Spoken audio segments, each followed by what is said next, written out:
All right, here we are at Bradford Creek Golf Course. I've got 4 really good students that I've had over the last 4 or 5 years that have helped me make me look like a good teacher.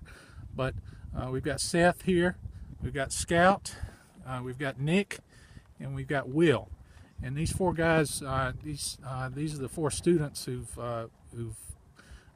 started. I've seen them grow through the program. I've seen what they do, and these are 4 good students that any golf professional would want to have. So I'm going to hand this to someone who can.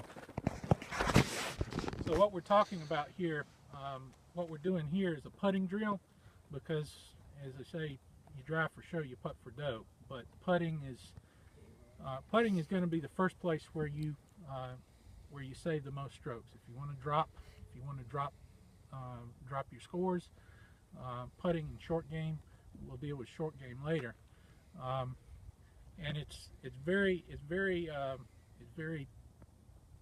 important to remember, as we've talked about, the setup with the putting is very similar to the setup that we've used in the full swing, where it's whether you putt left hand low or not, or whether you use a long putter or not. It's the setup is very same as we talked about with the full swing, where it's a grip, where it's a GPS drill: grip, posture or position, and then stance.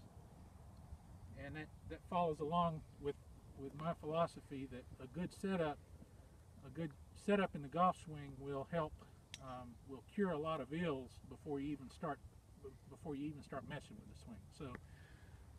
So it's always important to remember grip, posture or position, and stance with the putting, as well as what I've talked about in the full swing. The next thing to remember with the putting stroke is that it is all about one unit. The arms and shoulders move as one unit.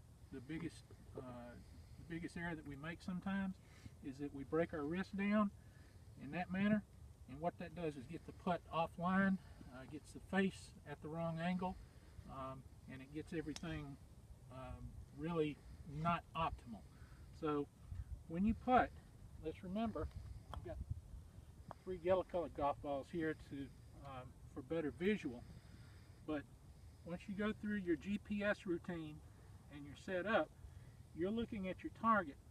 Make sure that when you execute the putting stroke, that everything moves as one unit. Arms and shoulders move together,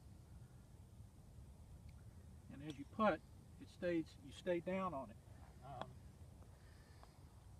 When the arms and shoulders don't move together, when you break your wrist down, a lot of times the putt's going to go a lot faster than you want, or the putt's going to go offline.